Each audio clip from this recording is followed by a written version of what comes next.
We start with author of the book Extreme Prejudice, Susan Lindauer. I'm Susan Lindauer. I'm the author of Extreme Prejudice, the terrifying story of the Patriot Act and the cover-ups of 9/11 and Iraq. I was very pleased to see the new Chilcot report, which I consider to be an outstanding representation of the actual circumstances of Iraqi pre-war intelligence.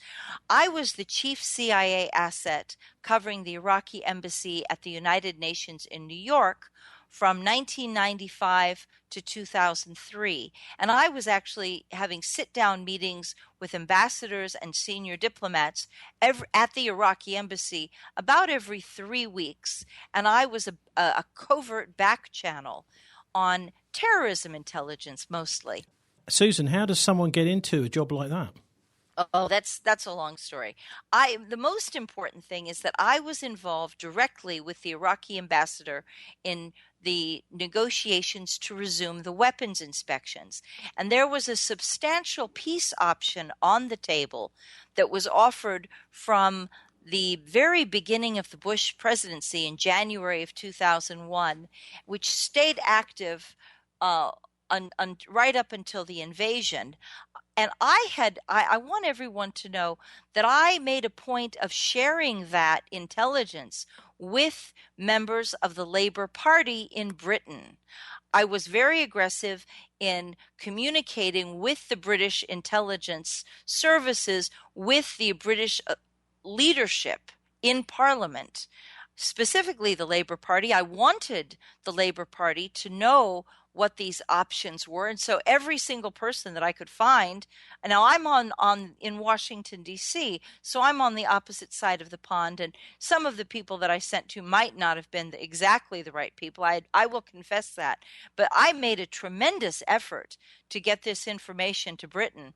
I must tell you, I am deeply satisfied by a statement that Mr. Chilcot has made. Quote, "We do not agree that hindsight is required. The risks of internal strife in Iraq, active Iranian pursuit of its interests, regional instability, and al-Qaeda activity in Iraq were each explicitly identified before the invasion." And I'm so pleased by that particular statement because I contributed to the British intelligence service on all of those points. I strongly believe that a good ally should provide the best access to the most. You have to realize I was on the ground. I was the primary source in direct contact with the Iraqi government. So you needed, your MI6 and the British government needed to hear what I knew. So were you actually over in Iraq, or is this just at the UN? I was in both places. I actually was prosecuted. My book, Extreme Prejudice, tells the story of the prosecution I suffered on the Patriot Act because I did go over to Iraq before the United Nations delegation arrived in March of 2002. And very likely the Downing Street memos about Saddam Hussein and whether or not he contributed to terrorism, that was related to me. So let's just get a picture of how you see the war starting, because it's a momentous thing, and I think history will look back on the Iraq War as a particularly pernicious disaster.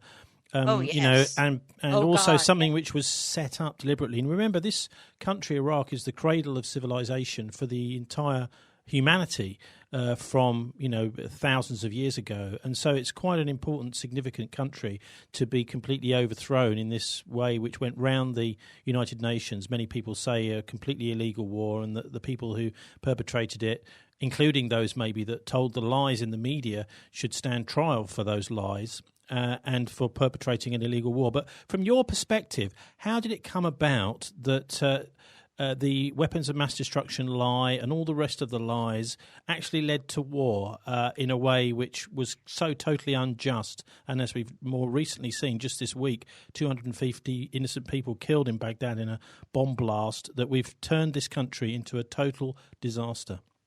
Well, I will tell you that before Bush came to power, before the election, it's very important to remember that he had campaigned on the lie. He was a Trojan president. He campaigned on the lie, the dishonesty, that he was not an interventionist president, that he would never go into war, create a second war in Iraq to finish what Daddy Bush had started. And all of the CIA people believed him. Now, before he even was elected, before the election, there had been a momentous break in the international community's tolerance of sanctions. A German pilot started it off, flying humanitarian supplies into Baghdad International Airport, and pretty much all of the Arab countries had unified, and they were each flying humanitarian supplies into Baghdad Airport, running the blockade. So the CIA looked at this on the ground and they said, okay, it's over. We cannot sustain this. This is a humanitarian crisis. Sanctions are genocide. We know that 2.2 million human beings died because of the sanctions. And anybody who tells you another figure is ignorant. It is 2.2 million who died from the United Nations sanctions on Iraq, including 1 million children under the age of 5. The United Nations refused to count 6-year-olds or 7-year-olds. Okay, so right up to the inauguration of Bush, the CIA had already done an assessment, and they recognized that sanctions were over, and the human race could no longer tolerate the obscene suffering of the Iraqi people. And so now the United States, and I was anti-sanctions from day one. I was the CIA asset and defense intelligence asset covering the Iraqi Embassy in New York, meeting with the diplomats, meeting with the ambassadors. I abhorred the sanctions. I thought it was reprehensible and a crime against humanity. So I was very eager to do this. Nobody had to twist my arm. I was excited to participate. I wanted to lead this. And the Iraqis knew me. They knew that they were going to get a fair deal with me. And so that's how we proceeded. But Susan, they didn't get a fair deal, did they, ultimately? No. But I want you to know how it started. In November, while the votes were being counted in Florida and nobody knew who was going to be the president, whether it would be Al Gore or George Bush, the CIA had already granted me permission at the very highest levels to start talks on resuming the weapons inspections. And the deal was, we already knew in November of 2000, before Bush comes into power, we recognized that there were no WMDs, that Iraq's weapons capacity was completely exhausted. The sanctions had cut off any new access to supplies that would have been useful in creating or developing weapons, any type of weapons of mass destruction. We already knew this. And the CIA at the highest levels had already agreed. What they wanted to do was to give the new president, whether it was a Democrat or a Republican, a victory so that they could say, first foreign policy victory of the administration, hey, we got those Iraqis to agree to weapons inspections. And at the same time, we were crafting an out for the United States so that we would have the capability to say, we're going to have the weapons inspections. We're going to give Iraq a clean bill of health. And then Iraq has already agreed before you even know about this, before Bush is even in power, Iraq has already agreed to give the United States preferential contracts in the following areas: healthcare, pharmaceuticals, hospital supplies. The United States would be guaranteed to suffer no consequences for its dire support for sanctions all those years. The United States would have preferential contracts in new oil development. All oil pumping stations and pipelines would be fitted with U.S. oil equipment. In other words, the United States would be the primary oil supplier in rebuilding Iraq's biggest sectors. And that may sound abhorrent to you because of all the evil things the United States had done. But at the time, and this is no longer the case, but back in the day, in the year November 2000, the United States was still the undisputed superpower. And if you wanted to get out of sanctions, Baghdad had to give up, had to take care of the United States. My job was to make sure that we got everything for America that we could. And I will tell you straight up, Iraq agreed immediately. There was no fighting. There was no dispute. Iraq wanted out of the sanctions. They wanted to be friends with the United States and with Britain. And it sounds to me as if that possibly was a mistake, that they should have bargained much harder, because by giving in a way, it showed their weakness. And back when it came to 2002, we've just had here in Britain the first Sea Lord, I think his name's Lord West, saying that he was told in the Royal Navy in 2002 that they had to get ready to invade Iraq. So something was going on behind the scenes, Susan, wasn't it? Cooking up a war here. Absolutely, absolutely. But I'm telling you the reality was that from the beginning of the Bush administration, Bush was sworn into office January of 2001. And even before he was sworn in, everyone on the CIA side, it was accepted fact. Well, accepted truth that Iraq had no WMDs, and right at that point, the United States was trying to negotiate the very best deal that we could get from the Iraqis. And I'm telling you, Iraq put up no fight at all. In fact, in February of 2001, 9 months before 9/11, Iraq agreed to allow the FBI to send a terrorism task force into Iraq to conduct terrorism investigations, interview witnesses, and make arrests if they desired. And Iraq agreed to comply. So we had an agreement on weapons inspections. We had an agreement on terrorism to let the FBI set up a task force inside Iraq. We had preferential contracts for American corporations. And I would like to tell you, because you're all in Britain and you all think, and I have to say this to you, at no time did anyone in the CIA say, gee, would the British like to share some of these contracts with us? The United States never gave you, I apologize for this, but it is fact. The United States never gave Britain a second thought. What would be good for your economy? What would help you? Would it create jobs in the British sector? Never gave you a second thought. Now, never considered advantages for you at all. With the Chilcot report, fingers have been pointed over here at Jack Straw, the Foreign Secretary at the time, and Tony Blair, obviously. But I think you've probably got more insight into what was going on behind the scenes, because there were characters like Donald Rumsfeld and Richard Pearl who were really pushing for this. So if you could point the finger and say, well, I really think that you should go to The Hague, you should answer war crimes trials, who would you point your finger at, Susan?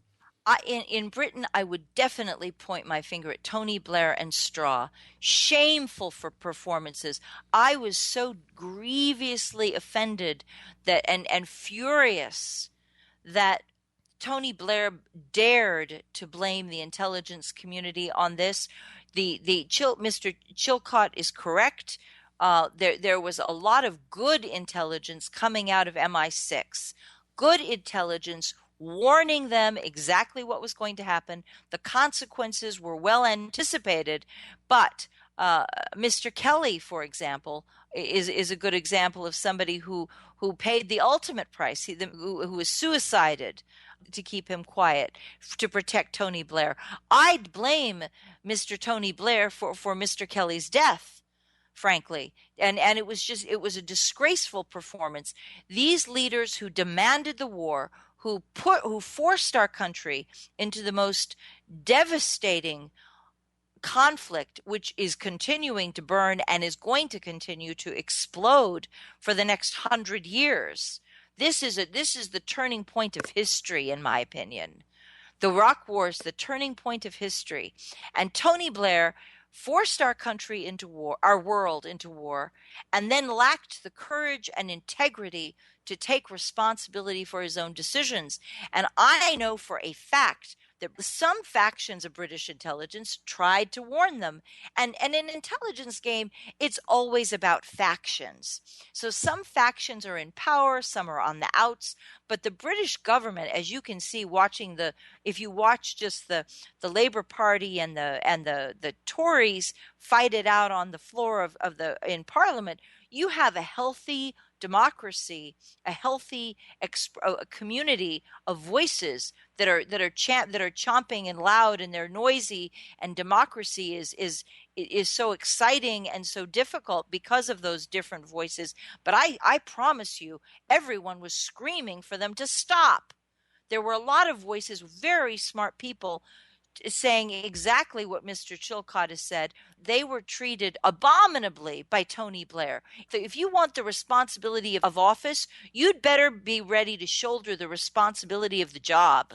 But Susan, you turn around and blame somebody else for your mistake? Susan, you see, the thing is, you're a spy yourself, and of course, you are also part of that CIA community. You wouldn't want to blame your own people, but surely that, you know, some of the intelligence services were providing duff information, possibly deliberately, because the fact of the matter is that there are some big corporations. There are some big corporations that made a hell of a lot of money out of the Iraq War. Oh, definitely. Halliburton, the oil companies. I think that a lot of the corporations that originally supported the war expected to make more money than they did. So they imagined that if Iraq was peaceful, they would have contracts for rebuilding the country. And what I'm saying to you is that it was never necessary to go to war to get those contracts, because the United States was going to take all of them for itself. We had no intention of giving Britain anything. So why did they go to war if they could have had the contracts without them? Because the war is a racket. Halliburton would not have made money. KBR, Blackwater, the mercenary, the arms dealers, the weapons suppliers, that's a big business, and none of those people were going to have any profits.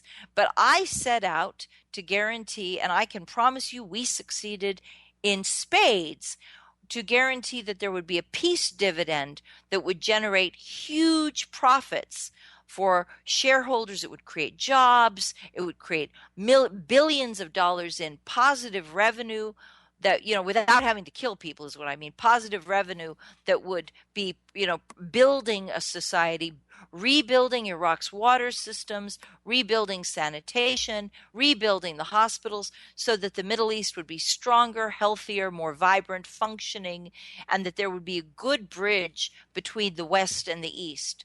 And when they started pushing for the war, I was like, are you crazy? Iran is going to be the great victor in this. That was one of the big messages that I kept pushing, was that Iran would be the victor. I'll tell you a tragedy a parallel tragedy on my side of the pond. While I was locked up in prison on Carswell Air Force Base on the Patriot Act, I was accused of, quote, being, quote, not competent to stand trial. They made up a story that I was a religious maniac. I do believe in God, indisputably.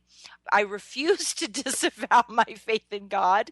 God gives me strength. God gives me a moral compass. Those values have carried me through. You want to call it a crutch? Anybody who's an atheist, you go ahead. It is a crutch, and it's a crutch that keeps me walking. And it keeps my heart strong, and it keeps me positive in my vision of what I want for this world to be. So, okay, it is a crutch, fine, but it's still there. And I was accused of being incompetent because I believe in God.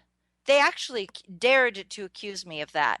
And it's why I have a special contempt for Tony Blair and George Bush and Dick Cheney and Hillary Clinton and all of those politicians who now recognize the war in Iraq was a catastrophe, but who continue to blame the intelligence community. Because we all know that the intelligence community is just as fractured and and there's lots of sparring and fighting and bickering between all of us, but these people really do, all of us, MI6, I'm projecting this onto MI6, but it's true. We all love our country. We all believe that we're doing something that's good for our country. And we would not want, nobody who's a professional would want to create a catastrophe and would want to be lazy and to be accused of staying silent. Great God in heaven. Nobody who's in the intelligence community would ever stay silent. If you think something's wrong, we're the ones who are going to speak up. We're the ones who are going to say it first, because that's what good intelligence is. Yeah, but hang on. You're a spy. You've got to keep your mouth shut. No, but in those, in the public, yes, but in behind closed doors, I'm going to lay it on thick. I'm going to tell you exactly what I think. I'm not going to pull back any punches at all.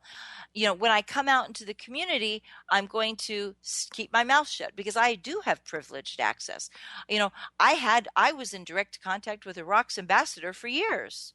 And I'm the one who did the weapons inspections talks, which, by the way, went off beautifully. But while I was when they finally started running the weapons inspections, it was because we had sat down with the diplomats. We'd worked out every possible source of conflict from the past. We had worked out scenarios for exactly what had to be done differently. What behavior in previous inspections had triggered bad outcomes? How were the Iraqis going to change their behavior? And again, the United States had no intention of doing anything different itself, which is not fair. Don't you think that they were using? Don't you think that the CIA were using you as a kind of Trojan horse? So you were there with good intentions, but they never had any intentions of doing anything other than invading. Not at all. Not at all. See, that's one thing I do dispute. That again, because the intelligence community recognized that sanctions had collapsed, it was that idiot George Bush and Dick Cheney who came into power, having deceived American voters. Remember, at the very start of this show, of our interview, I said that during the election cycle, during the campaigns, Bush and Cheney had sworn that they would be anti-interventionist. They would never go into Iraq. They would never try to finish the war that George Bush had started. They were going to leave it alone. They're going to leave it alone. And so we all believed them. But of course, that turned out to be a lie. But the intelligence community already recognized that Iraq had no WMDs, no chemical weapons, nothing at all. What about Colin Powell? Because I seem to remember him saying that they were very dangerous. I think, was it within how long? Several minutes or something? Dave, do you remember? Colin Powell is a gentleman whom I despise. I put him into the same category as Tony Blair and Foreign Minister Straw. I visited him twice before his speech at the United Nations.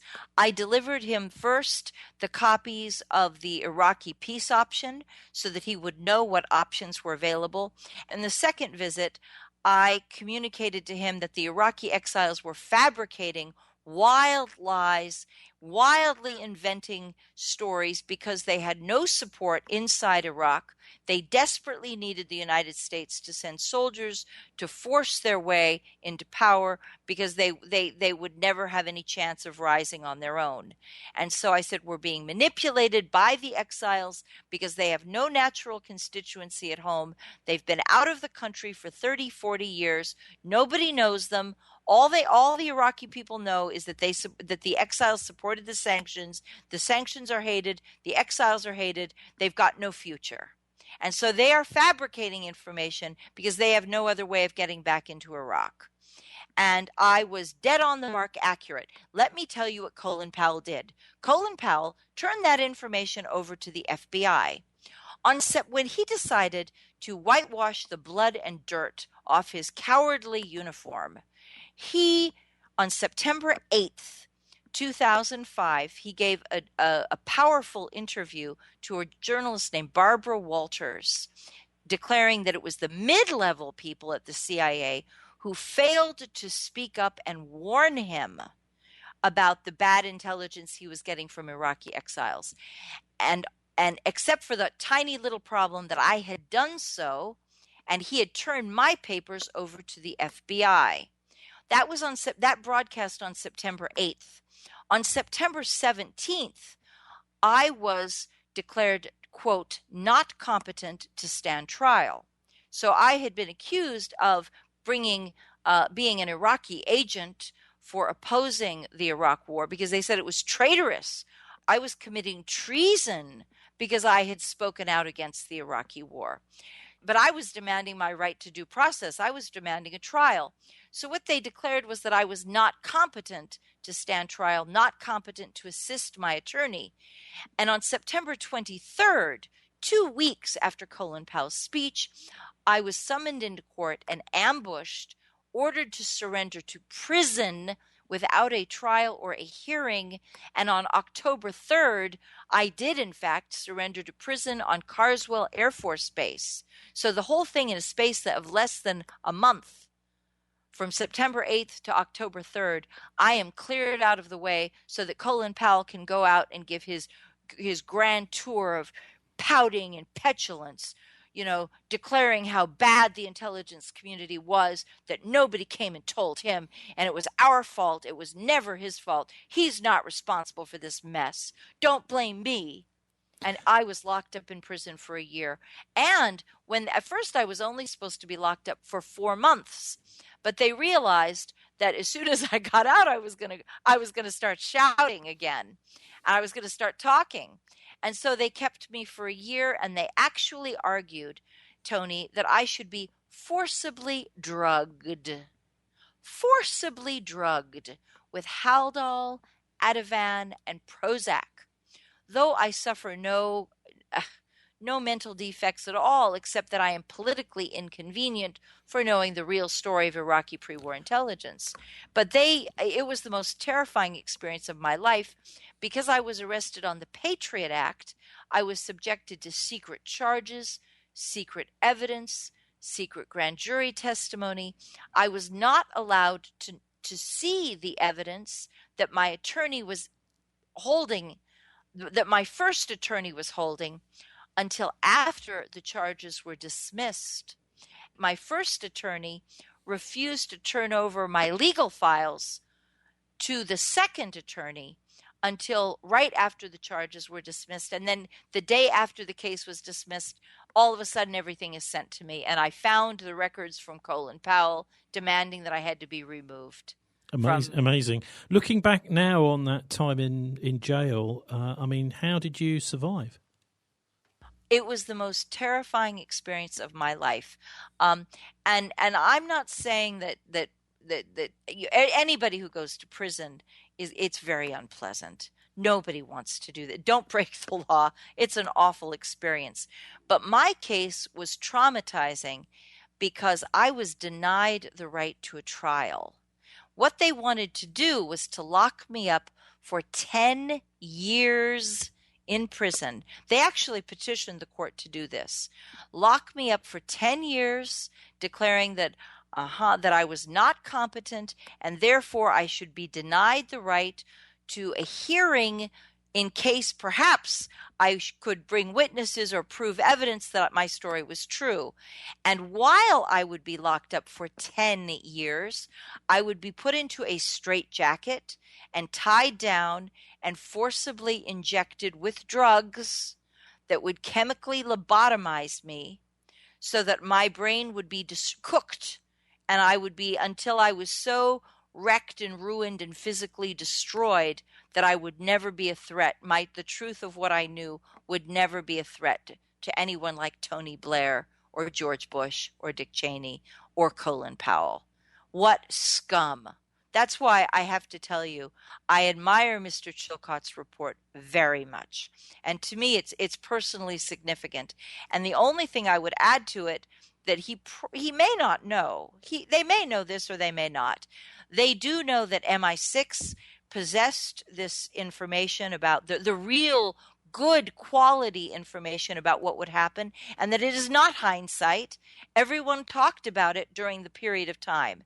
The one thing that I would add is that while the official channel at the CIA did not share our warnings, did not share the peace option, did not share the fears and the catastrophic analysis, behind the scenes, the individual assets like myself, we did make sure you got it. So we were trying to be good allies to the British by making sure that even if it didn't go through official channels, we took this to the Labour Party. And we took this to Tony Blair's own, not his, I guess you call them a shadow cabinet. I don't know that these people were on his shadow cabinet. They may have been. Some of them may have been. But I was sending information all over Britain, all over the Parliament. Now, you visited Iraq, and obviously before the war actually started. Is that right? Yes. Could you? Because I mean, we know now it's really a failed state in many ways, where bombs can go off and kill hundreds of innocent people at any time, and they are doing it quite regularly. It's a country where there is no real proper security anymore. How would you contrast the Iraq that you saw to what we have now? Saddam Hussein was a brilliant leader. Saddam Hussein, I was very impressed, had been able to rebuild the country despite the sanctions. He had motivated the peoples to reach past their tremendous suffering and to rebuild with no resources, no money, just with sweat and blood and tears.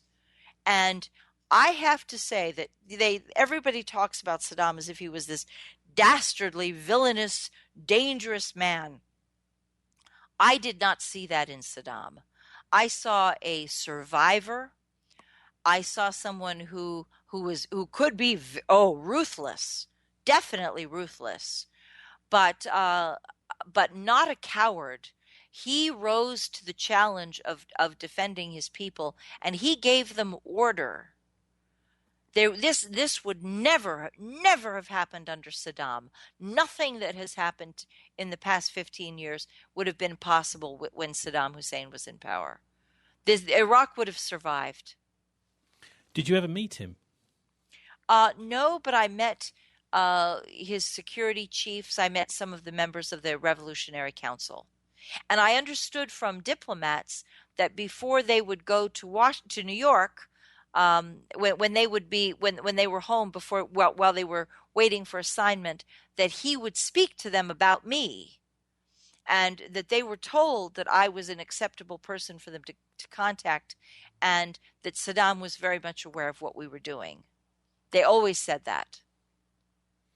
What about this idea that the war was completely cooked up by the neocons? And I know that leaks coming out of the Bilderberg conference in 2002. I can remember speaking to Jim Tucker about this, who covered that conference. That Henry Kissinger and others, in fact, there's also one of the bosses of EADS, the big arms firm here, the biggest one in Europe, actually, at that conference, were all, it seems, talking about having an invasion before any reason had been actually delivered. So there was no evidence that an invasion was needed. So, I mean, from you being on the inside, what do you make of this whole ability of arms firms, power brokers behind the scenes to, I suppose, tear up the UN Charter in cases like this? Well, tear up the UN Charter, but also what they did was destroy the UN as a credible, functioning force of diplomacy. Right there at that most important moment, it's like the United Nations crumbled and it never got back on its feet again. The United Nations was, after the war in Iraq, the United Nations was exposed for having committed genocide without cause, and its credibility was wrecked. Whether or not the West, whether or not London and Washington want to acknowledge this, from that point on, the United Nations has never been any sort of effective, useful tool. It is just a dead body of waste, of nothing. It contributes nothing. There's no usefulness to it at all. When London and Washington forced the world into war over the objections of the United Nations without using the proper tools of the United Nations, they wrecked the United Nations forevermore. And it will never be trusted again. It will never be, I would never go back to the United Nations for any reason. It's just not worth anything. Now, Bush, Blair, Jack Straw, Colin Powell, Dick Cheney. Is there anyone else you'd like to add to the list to be indicted at The Hague or as possible war criminals? The tragedy is they'll never do it. They'll never do it, but they should. I would like to see I would love to see Tony Blair and Jack Straw indicted. I would love to see George Bush indicted. That man is the walking incarnation of the devil, as far as I'm concerned. He's one of the George Bush has got to be one of the most evil, stupid people on this planet. A spoiled little rich boy who lacked the courage and integrity to take responsibility for his own actions. But you should never think that the mainstream CIA was worrying about Britain. You should never think that they cared what happens to you. When we were negotiating the peace option to get, benefits for the United States, nobody said, hey, let's get some benefits for Britain. So what was in it for Britain then? Nothing. We had nothing in it for you. And I hope that message gets out, because the United States didn't care whether Britain achieved any benefits from this war at all. We had no concern for you. Now, we've got the situation now with ISIS, this so-called terrorist group organised from within. We had Al-Qaeda to start with. There's now talk of supporting Al-Qaeda against ISIS in some circles. And there seems to be a complete failed state in Iraq and Syria. How have we got to this failed point? State? Yes, it is a failed state, and Syria is a disaster. Libya is a disaster. All failed states. Who benefits? Tell you, my greatest, Susan, who no benefits? Anywhere. Who benefits from this? Somebody surely must benefit from it. Well, the short-term benefit would be the arms contractors, the arms dealers. But what's happened now is that the military that has to go fight the wars are now broken. Our soldiers who would use those weapons in battle are now completely dysfunctional. They've got brain injuries, post-traumatic stress, record suicides in the United States. The U.S. military has been destroyed from within because of these wars. So even if you're buying the weapons, you don't have the soldiers who are capable of using the weapons. No one is going to be able to put boots on the ground in the Middle East again.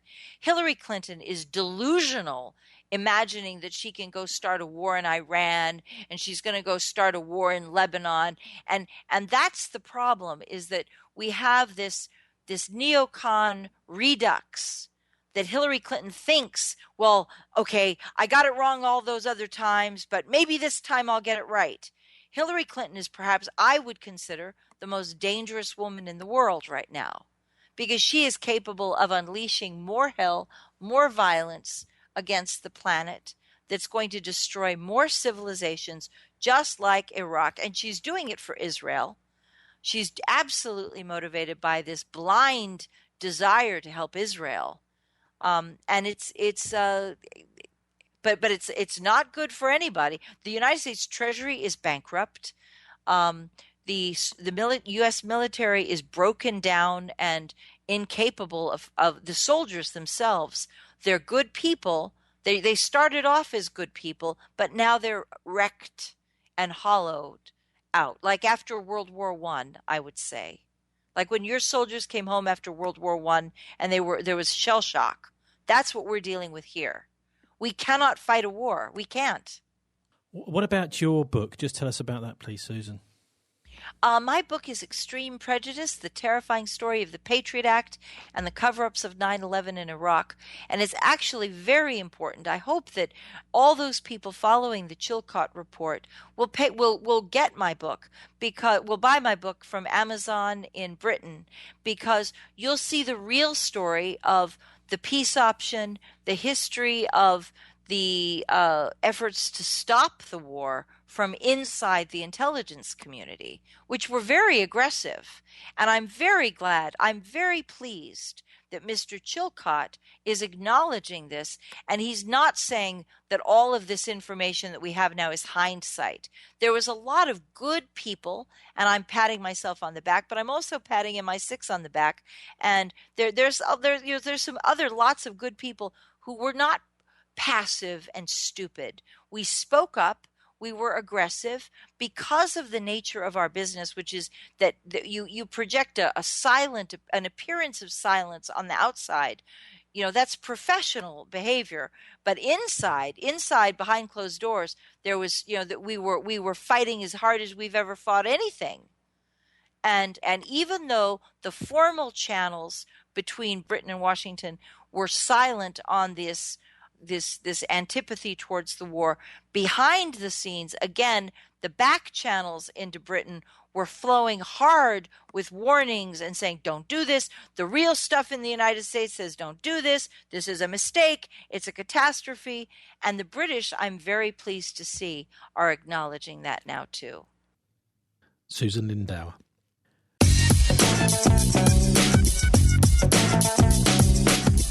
You're listening to dialectradio.co.uk, your local community radio run by volunteers. Log on to our website at dialectradio.co.uk to find out more.